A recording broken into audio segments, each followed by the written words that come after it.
We're meeting today to discuss the basics of preparedness. Today on our panel, we have myself, Earl Smith with Harris County Citizen Corps. We also have Liz Schuler, City of Houston, Mayor's Office, Public Safety and Homeland Security. I'm Ciro Jimenez from OEM, Harris County.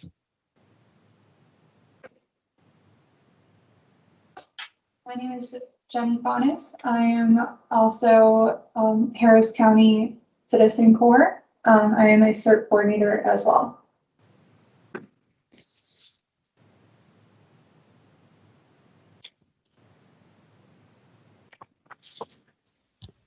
Hello, I'm Tim, the sign language interpreter. All right. Well, again, we're going to talk about the basics of preparedness for the Extreme Weather Ready Expo. Let's begin.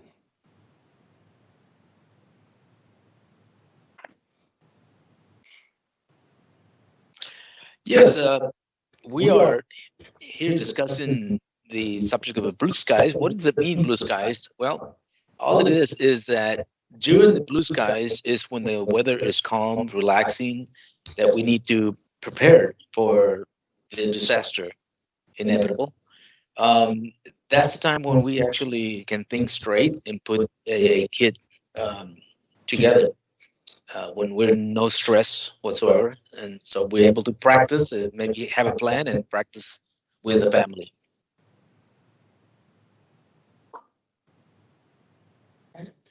Okay, so like Cyril was saying, we have blue sky, but anytime we have a disaster, you need to choose your role first. Do you want to be the victim?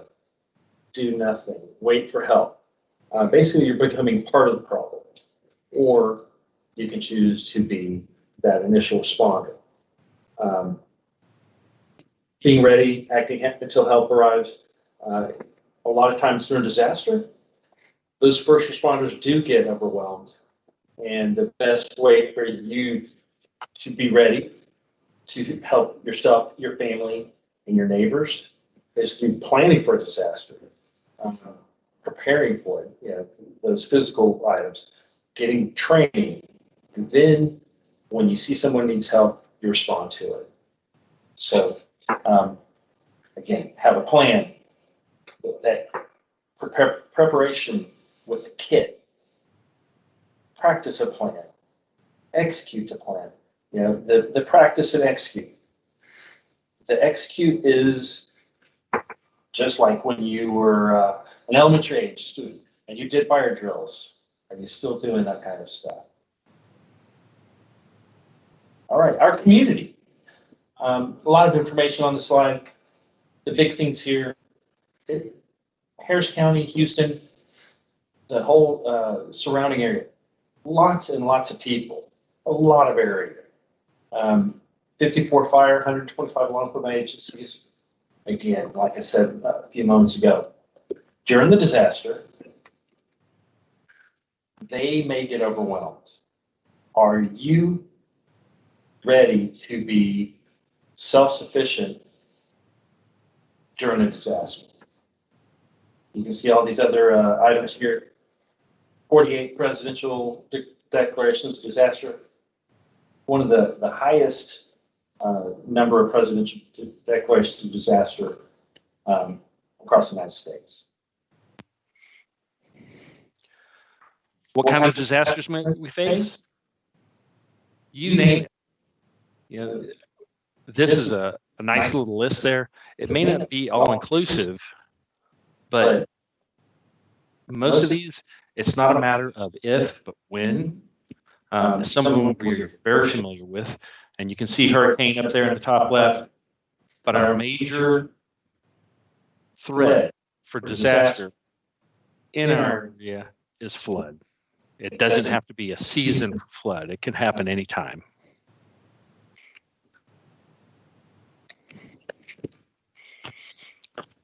So we prepare for the worst. The upper left there, train derailments. It could be carrying something that's not very dangerous. It could be something that's very dangerous for the people in the community. Even what this is showing, a road that's blocked. The middle picture there, you can see that there's water, it's flooding, it's a highway. I want to point out one thing in this. We have something we call a disaster within a disaster, a tanker truck. Do you know what's in? It could be something hazardous. Now it gets in the water. So you have the possibility of disaster within a disaster.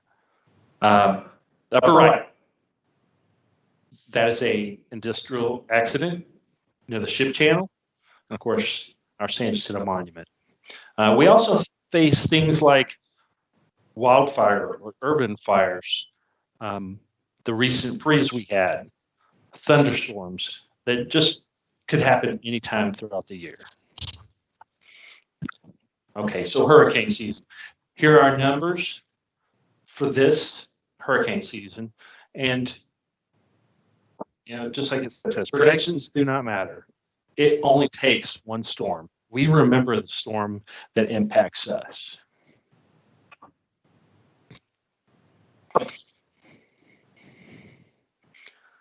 Again, flooding happens any time of year. We have a history of flooding here, whether it's associated with a hurricane or not. It could be a tropical storm. It could be just a summertime storm that comes through the area. So what we're going to talk about are these basics of preparedness, and we're going to break them down to 4 sections here. We have get a kit, make a plan, stay informed, be involved. And from here, we're going to hand it over to Liz Schuler with Get a Kit. One of the things we need to clarify in part of planning and preparing, and you hear us talk on TV, radio, you see it in the TV, on the newspapers, everyone talks about getting a kit. A kit has to be for you and your family. It's different from my family versus perhaps your family.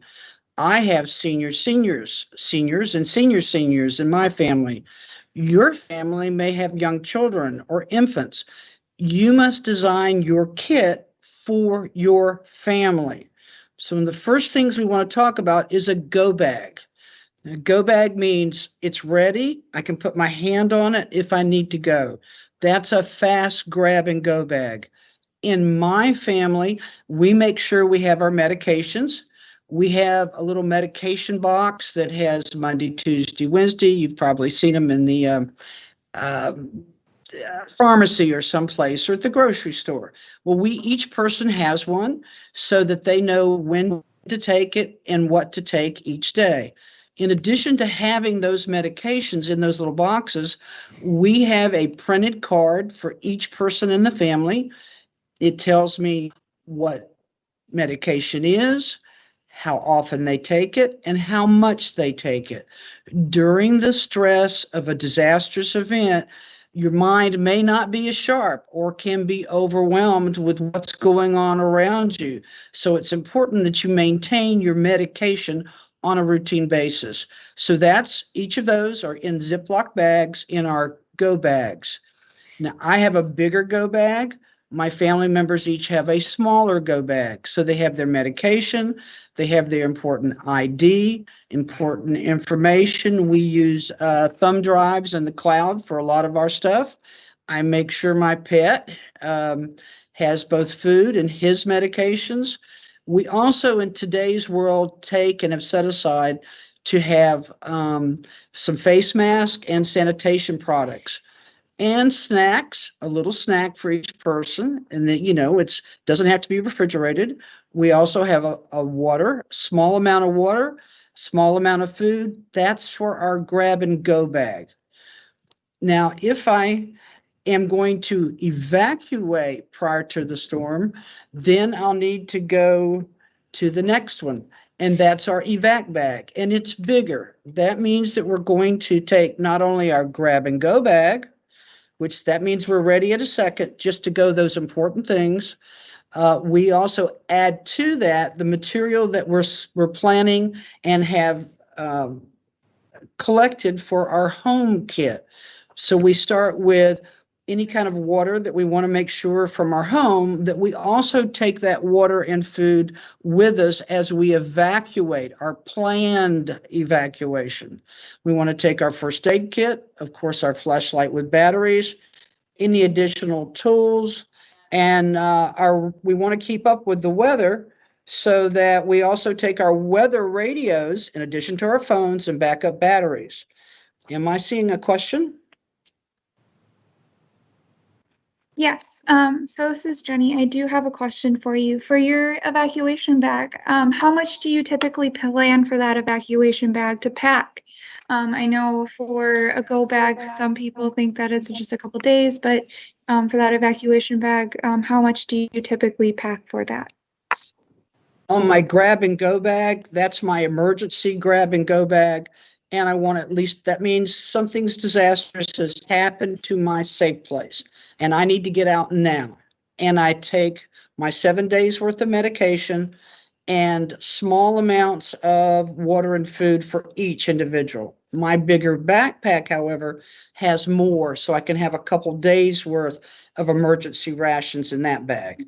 So we have the smaller ones. One thing I failed to include was include your children in the planning of the go bag and the evacuation process. It's important that they have knowledge because we don't talk fear when we talk preparation. We talk knowledge and control. So if each one understands the parts, then they're participating and they'll have their own go bag. May not be as fancy as yours, but each person needs to have their own bag. Okay. Okay, thank you. Sure. As we go into our home kit, everyone's kit, remember, is designed for their family and your circumstances. So we remind you again, food and water, 7 to 10 days worth of food and water. Again, the radio with batteries. And we keep repeating these things so that you actually will take action and get them. It doesn't have to be very expensive for these weather radios, $15 online to real fancy stations. In terms of flashlights, you have the flashlights. Think the light bars, the little glow sticks that we use around Halloween for the kids to do trick-or-treating. Those make great things to have for children and to have around your home so you're not running into that table or whatever in the middle of the night with no lights. Because when the utilities are off, they're off. You have no extra glow from the outside street lights, so it is really dark. But have repair items, plastic sheeting. I always recommend a fire extinguisher. All year round, I do fire extinguishers. Plus, we talk camp stoves, which we'll talk about a little bit more. Some repair items. I actually have pre-cut plywood for a couple of my windows that are particularly vulnerable to wind damage. So they're already stacked in my garage and labeled and ready to go up with the fasteners that go on those windows. As you plan for your home, remember it's you and your family, you and your home. Know what you need to plan for. Water. Water is so important. When we had our winter storm, now we're planning for hurricanes. Why in the world am I talking a winter storm? Well, I didn't have water. It's a good thing I had already started my yearly, we kind of maintain water, but we had plenty of water for us to drink because I have maintained it year round. So, it's not just hurricanes. You'll hear us say that. That winter storm, I used everything in my home kit except for the battery operated fans. I didn't need the fans at all during the winter storm. So it's 1 gallon a person per day. You want to have water for drinking, cooking, washing. You got a question on my water? So one question, I do see that it says 1 gallon per person per day. That seems like not a lot if you're going to be using it, but I know you said you were drinking, cooking, and washing. Is that just per person? Like, I feel like there'd be more, you would need more water per person per day. Or is that just for one thing? Well, it's 1 gallon per person per day. So if I have 2 people, I need 2 gallons, and that starts adding up. But that's potable water, and potable means that it is drinking water. Yes, sir? Can you use the water from the boiler?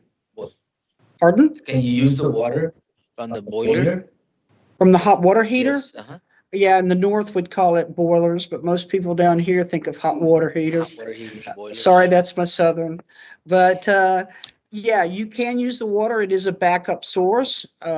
Hopefully, once it's cooled down, it's a safer source for you to pull water out of that hot water heater. But if you plan on 1 gallon of water per person per day, that's for drinking and cooking. You probably will have a little extra, but as we'll see in the future slide, I really talk old school where I add water. A reminder, we want 3 meals per day, plus a few snacks. They don't have to be huge meals, but you do need to plan it to maintain your routine for during disaster situation. It helps you survive the event if you maintain some of those routines. So you're going to plan food and water with no electricity, no gas, no refrigeration, no stove. Those are the things you need to take into consideration. And we learned a lot during the winter storm to plan for potential hurricanes. So that slide before talked about don't forget the toilets. And believe me, I have a slide on the toilets. When I talk core food, I talk food that can sit on the shelves for 6 months. So I already had food at my house on the shelves that I can prepare that are there for me to reach up and get. So soup, canned meals, these are just some examples. Now, these are examples from my box. Remember, your box and your supplies that may sit on the shelf or on a particular area in your pantry are foods that you and your family eat, not foods that me and my family eat, or my and my. So each food you choose based on what you will eat. Before the storm comes in, that's when I get 5 days before. I'll get some bread, some fruits, some vegetables, dairy, but I buy on the shelf. I call it box milk that will maintain itself throughout the hurricane season. So these are things that you can buy. The perishables, I only buy what my family will eat. Nobody eats pineapples, so we don't buy pineapples, but we do buy an orange, we do buy an apple, and they maintain themselves well without refrigeration. Bananas, love them, but they don't maintain themselves for long, so we only buy a few. And that way, whatever food I collect that are perishables, my family will continue to eat as we go forward, if by chance we're lucky and the storm veers away from us.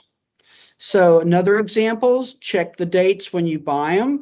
Try to get the dates as far in the future as possible.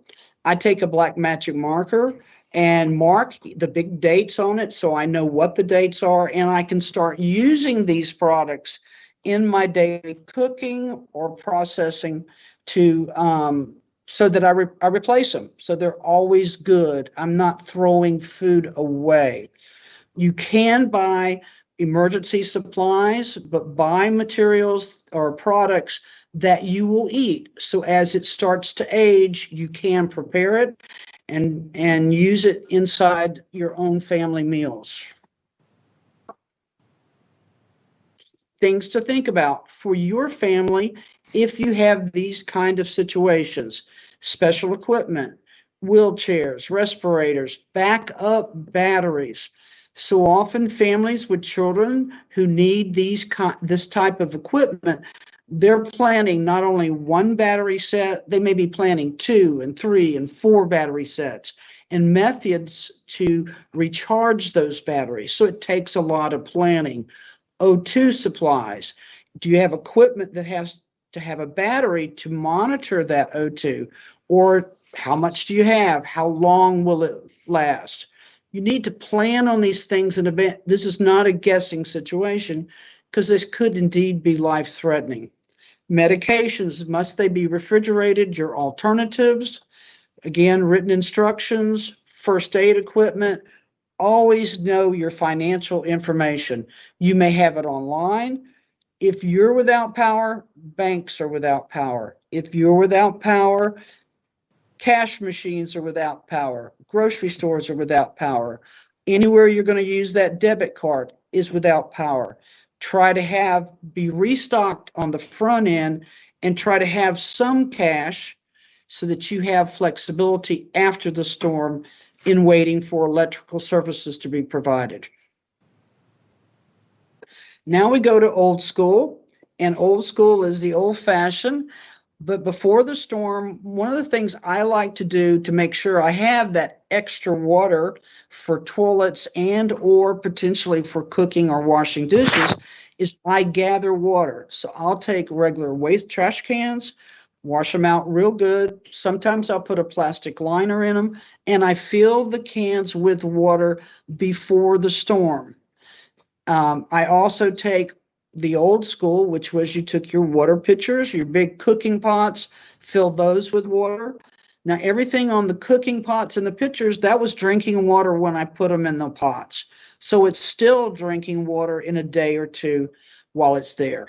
If by chance you have water that's extended past that 2-day process for being drinking water, then I would suggest that you use a drop of non-flavored, non-smelling, just plain old-fashioned bleach, 1 drop per gallon of water, swirl it in there, let it sit for 30 to 60 minutes and do its job, and it will kill all bacteria that may have started in that water. So after 2 days, put your 1 drop of bleach per gallon of water. It's a very good way to disinfect the water, and then it becomes drinking water. So the other water can be used for toilets and flushing toilets. Again, I take a 5-gallon bucket of water into the restroom and a smaller 1 gallon. When we need to do the flush, you take the 1 out of the 5, pour it down fast. Another way to also collect water is really old school, which is filling up that old bathtub. I wash mine real well beforehand, dry it down, and then I duct tape my drain because it has a leaky drip to it, and I'd like to have it there when I can use it for future use. So when you go to buy your food, you buy your food based on what you have and the availability that you have to cook your food. If you have no method whatsoever, no sterno burner, no one pot, no cooker, no grill, whatever. If you have no way to cook your food without electricity or provided utilities, then you need to pick food that does not require cooking or heating. It's simple. If you don't have a way to do it, buy food for your shelf that does not require. If you have a way to cook, whether it's the simple 1-burner sterno cooker or fancy, then you can up the ante as your flexibility of the food that you buy to cook. But remember, it's safety first. You must use those open flames outside. Have a fire extinguisher. Don't create an unsafe environment by trying to cook a good meal. We do try to recommend 1-pot meals so that you can have some flexibility, but only use 1 pot. So as we say, we have no utilities. Many of us have purchased or may purchase generators. Many of those are portable generators. You must use these generators or your vehicles outside. Do not run the generator under patio covers, in the garage. You must be 20 feet away to allow appropriate ventilation so that you do not set up an unsafe environment with the carbon monoxide. Got a question? Yes, ma'am, I do. I see that it says perform routine maintenance on the generators. How do you go about that? You need to have, well, number one, it's called the owner's manual that very few people actually read, much less keep. But it's important that the oil be changed, that the system be cranked and running for a period of time. One of the things I like to do is at least quarterly, but it's recommended monthly, true be known, is to take and put a small amount of gasoline in my generator, crank it, let it run outside, guys, outside and away from the building, and let it run that gasoline through the system. That way you're not leaving gasoline in the generators to either go bad or get too old. And it allows the oil to circulate depending upon the kind that you have. Some have separate, some have mixed. But know your generator, and they're different based per brand and requirements. But that way you know it works. If you're having a problem with it, it doesn't want to crank. It's not in the middle of the hurricane that it's not wanting to crank. It's before, so you have an opportunity for repair. We're also showing in these slides backup batteries and solar options. So solar options are a nice thing because after the hurricane, typically it is sunshiny and hot and you're going to have recharge. But plan on it in advance. Many people do have standalones that are built in. These two must be maintained and cranked on a regular basis. Hospitals have backup generators. Every month, the hospital has planned activation of a generator to make sure that generator is running at a moment's notice. Remember, it's not just hurricanes. Question, sir. Yes, I have a question concerning gasoline. Is it recommended to keep gasoline in storage, and where would you want to put it? Or do you say that during the time of the disaster, you go get gasoline from the gas station? There's several questions in that. Gasoline storage in your garage is hazardous. The container that we've actually shown here, the plastic, is a safety one. Typically what I do is before the hurricane is I actually go and get some 5 gallons worth of gasoline. I am an unusual event because I have a fire cabinet at my home where I store the gasoline. I do not store the gasoline inside the home. So you must make sure that it's sealed, tightened, caps on, and set perhaps in a protected area, but not inside the home, so you don't have the potential for fire or fumes that may evaporate and be in the home. I don't recommend that we save gasoline for long periods. With the newer blends, sometimes they don't hold as well together. So after the event, then use that gasoline in your vehicles. Instead of running to the gas station, use it in your car. Go ahead and empty the container and let the, so you don't store gasoline in your house. Thank you. In essence. Questions? No, thank you. You answered mine. I appreciate it. So we throwing in some additional things to think about, because many times we have made great plans. I have everything on my list, but something different pops up, something you didn't expect. So your brain has to be creative and come up with alternative ways. And maybe I just didn't quite have the money to do something, but it comes up. And, you know, if you need blankets, you can be creative in your home. More people came to your home that evacuated from another location. So, you know, you may need blankets. You may need extra rain gear. These are just suggestions. The coffee filters are a great tool to have, much less I enjoy my coffee. But the coffee filters can be used as dust masks, or people write on them. You can also use it to filter water and make sure that the water itself is strained through when you're needing to treat it with your 1 drop of bleach per gallon of water. And other things to think about, that in my home, I always like to have a manual can opener because some of my products are canned foods. Make sure I have that. I use duct tape to fix windows, to repair leaks, to have available to stabilize a table. After the hurricane I mentioned, typically it is sunshining, it's hot, it's clear skies. You need your sunscreen and your bug spray because the mosquitoes are coming out. We recommend, you know, a lighter in case you need to start a fire, in terms, pocket knife. A WD-40 can be used to help get moisture out of circuits. A little extra on squeaky hinges that have been the moisture coming through from the hurricane. So these are just some of the things we recommend. the little extras to make the tools of the responding to the hurricane. All right. Well, thanks, Liz. We're gonna pick up again with making a plan. First of all, I like to say make a list. Any plan, write it down. You can talk things through. Make sure you're including children in your plans. Anybody with special needs, include them in your plan when you're making your plan. Liz also mentioned the vital information, the insurance, the other items like that. When you make a plan, 2 basic things here: to shelter and to evacuate. So to stay or to go. Whenever you have those plans, I mentioned it earlier, practice your emergency plans. Practice, practice, practice, because practice makes perfect.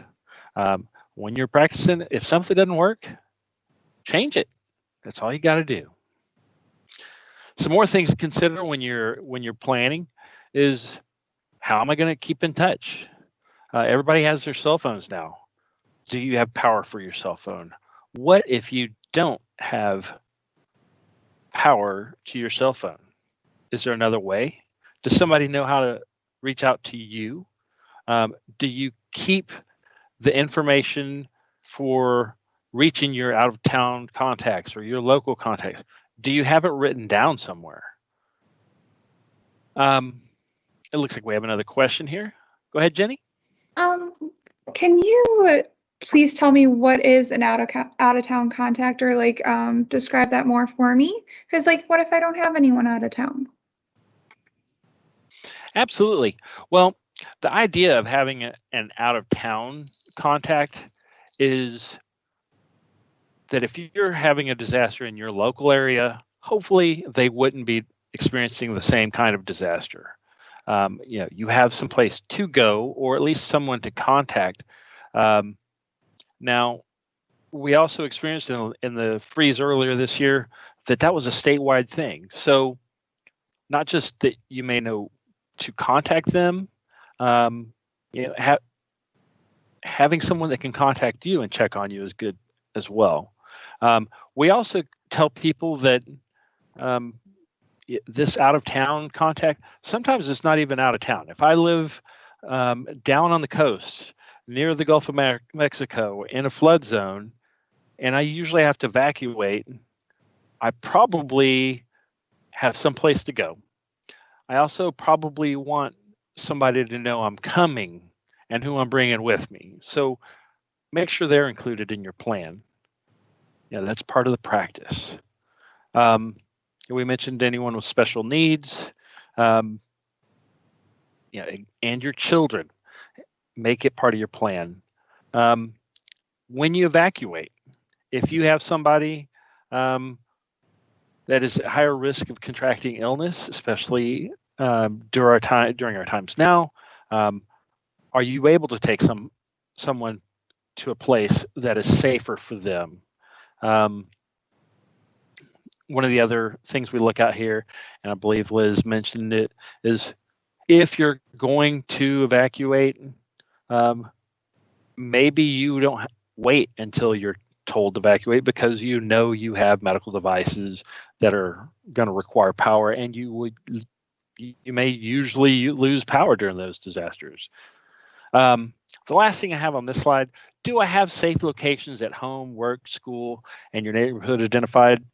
Always have an alternate route, just like you should if you walk into an unfamiliar building. Know where the fire exits are.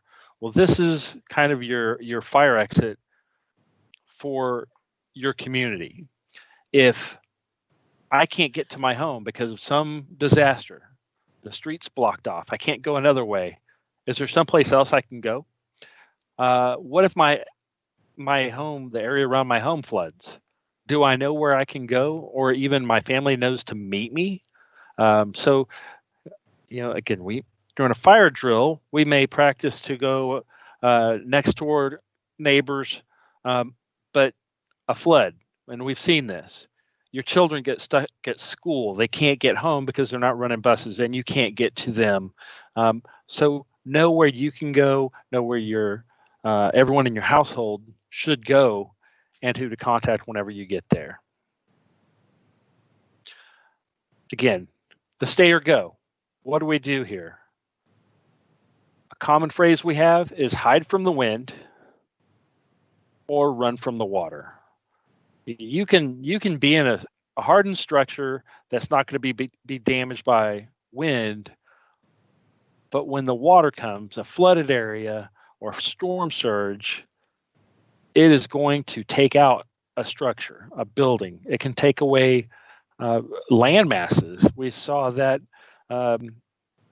during recent hurricanes, that certain places, the water just washed away everything on the land and created new inlets for the Gulf of Mexico into land. I have another question. Yes. So how do you know to stay or go? I know you said hide from the wind, run from the water, but how do you get this information to stay or go? All right. Well, what we want to do is first, we have it right here, is listen to the media. Usually your elected official, your local officials are going to tell you what's going on in your community. Here along the Gulf Coast and Harris County, Houston area, Galveston, we have a zip zone evacuation map. It's shown on this slide, where at certain stages, they may tell you, they being the local or elected authorities, may tell you that you need to evacuate. But again, some of the other things you would want to consider is your household, special needs. Again, if a medical device that requires power and you're not going to have power, or something similar to that, know where you can go in advance. And if that's, I say, make that part of your plan. If I know that I'm going to have to evacuate before it's ordered, then I have that as my plan. Now, part of that other question you had was, how do I find out? Watch your local media. It's great to watch the Weather Channel to get weather. However, they may not be giving you your local conditions. You can see the closures of government buildings, schools, roadways through either the local media and sometimes social media or websites. And I'll say websites, using your phone, but use it smartly. Use it when you have power. Keep it charged. Liz mentioned earlier about your kit. Don't forget your kit, your go kit. Stay or go, which one are you using? And one of my big ones here is don't forget about your pets. Don't leave them at home when you evacuate, either inside or outside. It could be a tragic situation when you return. So make a decision early whether you need to evacuate or stay. Anyone that was around during Hurricane Rita, right after Katrina, we saw this. We saw roadways that were jammed, almost to a standstill, and people running out of fuel. When you're going to evacuate, let them know, if you're going to stay with someone, let them know you're coming. If you're going to go try to stay at a hotel, let that out-of-town contact know, I'm going to stay at this hotel. I'm leaving now. And follow up with them. Make sure you contact them to let them know that you are there or that you can't make it. If you can't make it to the place you located as your evacuation point, out of town, and give them a reason. The evacuation maps are put into place because of contraflow. Those routes for evacuation from the coast are also usually supported with more assets, more resources for the law enforcement, the Department of Transportation. They also may be more easily resourced with fuel. A lot of people after the Rita evacuation, people were running out of fuel after sitting on the highway for 24 plus hours. So before you leave your home, make sure you lock it. Lock your windows, lock your doors. Know how to shut off your water and your electricity. Now you notice we don't say gas here. A lot of people think that, oh, well, I'll turn off the gas so I don't have a fire. If you turn off the gas, you need someone to light it back or turn it back on for you. You need the utility company. You may need a plumber to come out and certify that it's good before you have a fire department. Just depend on your local government, your local servicing fire department or fire marshal's office. The next one, stay informed. I'll hand this one back over to Miss Liz.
Better.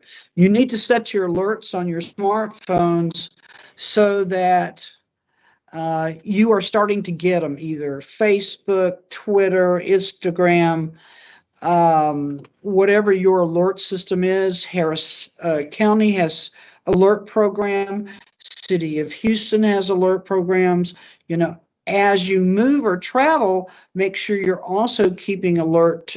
You're knowledgeable about what may be happening where you're going, so that if you travel and go to the beach on Pensacola in Florida, you know what's happening in Florida. If you head to Denver, you know what storms may be coming through. Because again, you need to be aware of what's happening and what the subsequent results of that weather is. So you've got your local stations. We remind you that we also have radio stations, FM 88.7, AM 740, that will also be broadcasting alerts and information specific for our area. We have TV stations, radio stations in English and in Spanish. We're making sure that ASL is indeed on all of our television programming. Captions are available. So go to Harris County, go to the City of Houston, get to the Weather Channel and or our local NOAA to get your alerts that are specific for this community, for where you are, wherever this is. Well, that goes back to Earl. Yes, ma'am. Oh, we had a question. I see how you say on that back slide it says, alert systems. How do you set up and sign up for alerts on your phone? Well, you go out to links and you can go to either readyharris.org or alerts.houstonoem.org. If you go through that through your surfing finger, find those locations, you will see and choose to get alerts from that organization. You can also, as you're doing all your surfing on the web, go to the OEMs, both for Harris County and to the City of Houston. And OEM is Office of Emergency Management. Go to those sites. They have lots of detailed lists, lots of information on first aid, fire safety, hurricanes, kits, details. You also have the ability to download things, because I'm a list person. If it's not on the list, I will forget to, I may forget it. So they have the list for you to download, and you can easily get it there. Alrighty, thank you so much. And then is there a non-emergent number to call if there is anything that you do during any emergency time? I can answer that for you, Jenny. Harris County, usually we tell people to call 211. If they have non-emergency information, they just need to know, who do I contact if I can try to evacuate from here? City of Houston uses 311. So even if you're not sure where to reach out to, if you call 211 or 311 within City of Houston, they can help direct you to the right resources. And sometimes we don't have cell phones. So I want to make sure that that was out there too. So does that answer your question, Jenny? So stay away from the 911. Correct. Leave 911 for life emergencies. So many times the 911 operators get calls from someone whose house is flooding. And is it a 911 emergency? Well, is the water up to your ankles? It may not be a 911 emergency, but if it's to your waist and water's flowing through your house because you live near a river, that's a 911. Your life is in danger. So make sure, especially during disasters, not to call 911 unless it is a life emergency. All right, so I'm going to follow up on our last basic of preparedness. It's being involved. So we've built a kit. We have that. We have a plan within our household. We know how to get the information, so we're prepared. But being involved, what else can you do in your community? One thing we like to stress is the Harris County Citizen Corps. Actually, part of the Citizen Corps that comes from the federal government down to the state, and here locally, it's Harris County Citizen Corps. It's made up of 5 main components. The National Neighborhood Watch Program. People have heard about this. It's basically know your neighbors. I stress that so much. Know the people on your street, to your left, to your right, in front of your house, in back of your house. If you're not home, can you be notified if your house is on fire by your neighbor? Just think of, is somebody going to call you? If no one's there, they're not going to know to call you. So I stress that one. And we'll go back to Neighborhood Watch Program. The Fire Corps, another place to volunteer your time to assist fire departments, volunteers and police services. There's organizations out there at different police departments where people can volunteer their time in some capacity, whether it's citizens on patrol or a citizens police academy. So get involved that way. Some people are more medically minded, and that's they can find their way to volunteer through the Medical Reserve Corps.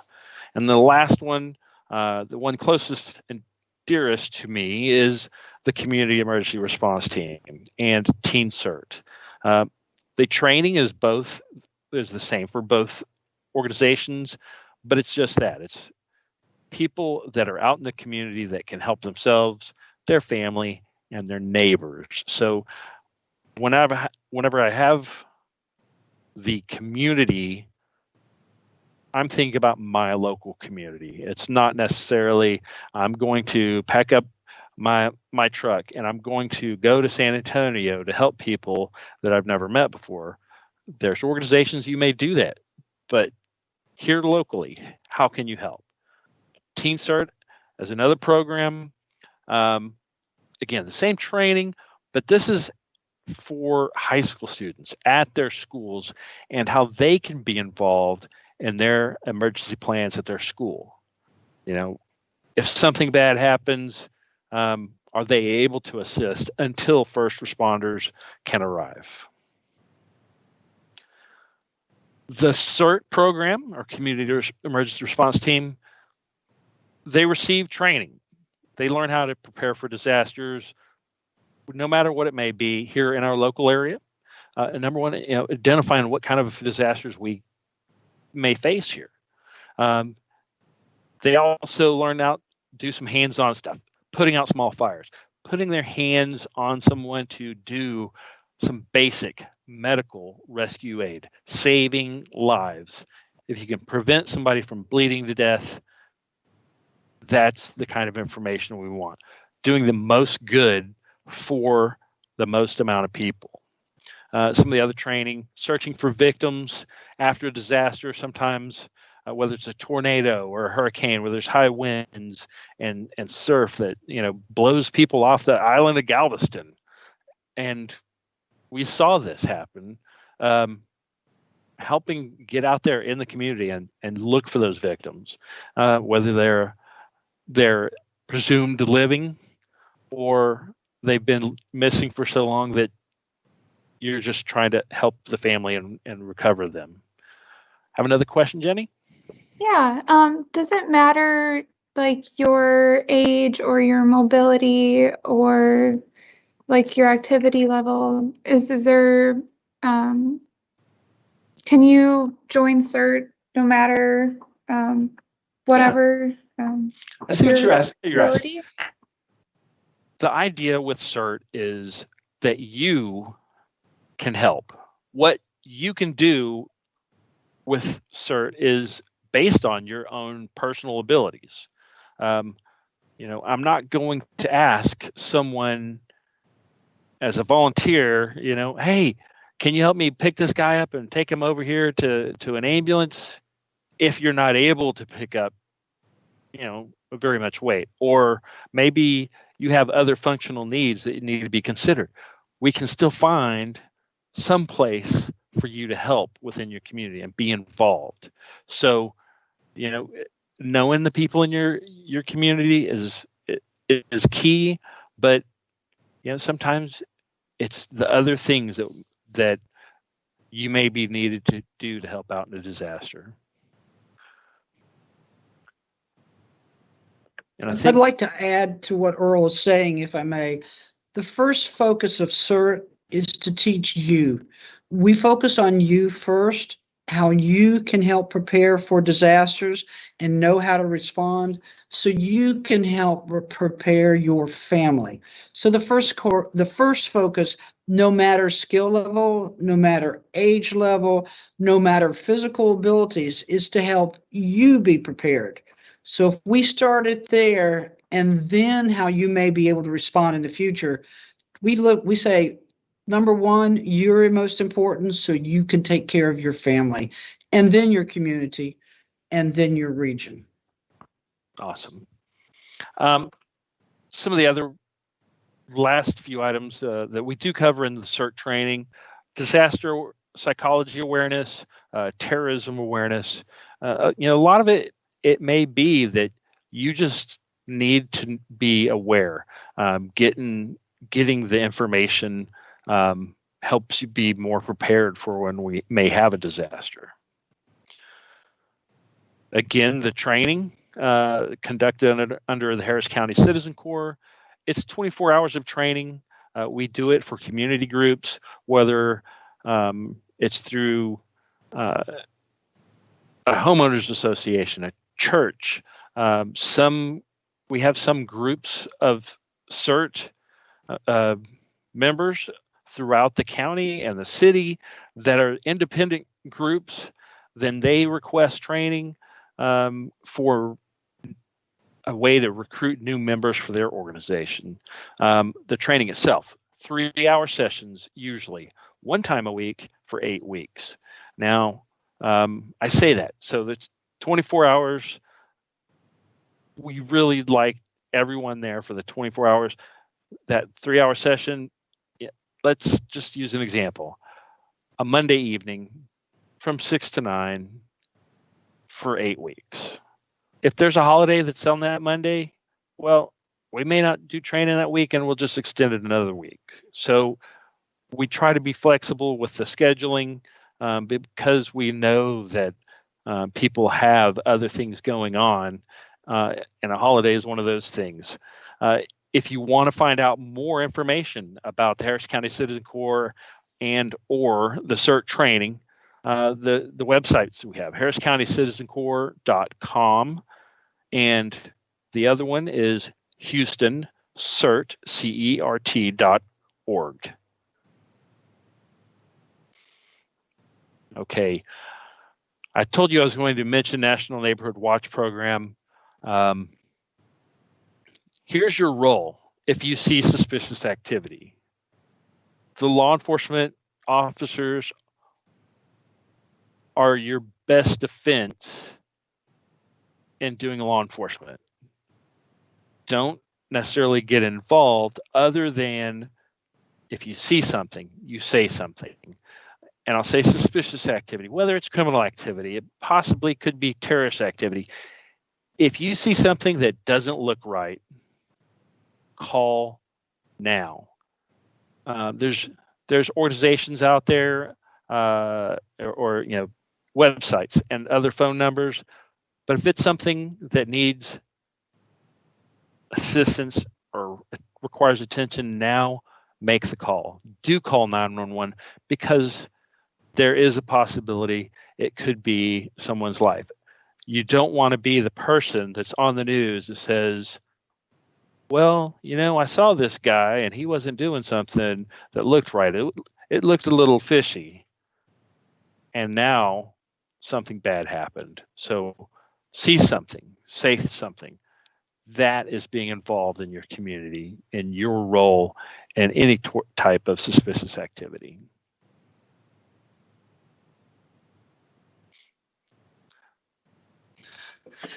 So we've been talking about getting prepared, and prepared means prepared. We don't want you to be one of the people in the grocery store preparing when it's not. We don't want you in that line preparing to get gas when it may not be not. We want you to do it differently. We want you to not be the one that wished they had prepared, that wished they had gotten their meds, or wished for whatever because they didn't prepare. This is now. This is when we want you to get ready. We want you to have choices, to make the choices based on your family budget. Look for options that can last on the shelf by a small amount of time. If you may not have lots of money, do it now when there are choices and you can pick and choose and get what you need for your family. Start now. Every week, add to your kit. We want to thank you on behalf of the group that got together for taking the time to be with us today as we talked emergency preparedness. Get a kit. Go ahead, Earl. Make a plan, stay informed, and be involved. We really hope that this presentation, this panel may have helped. Again, if you have questions, reach out to your local government. If you live in a city within Harris County, whether it's the city of Houston or one of the other 33 cities throughout the county, reach out to that organization to see what you need to do within your home community. Again, I hope this has helped, and we wish you a happy and eventless hurricane season.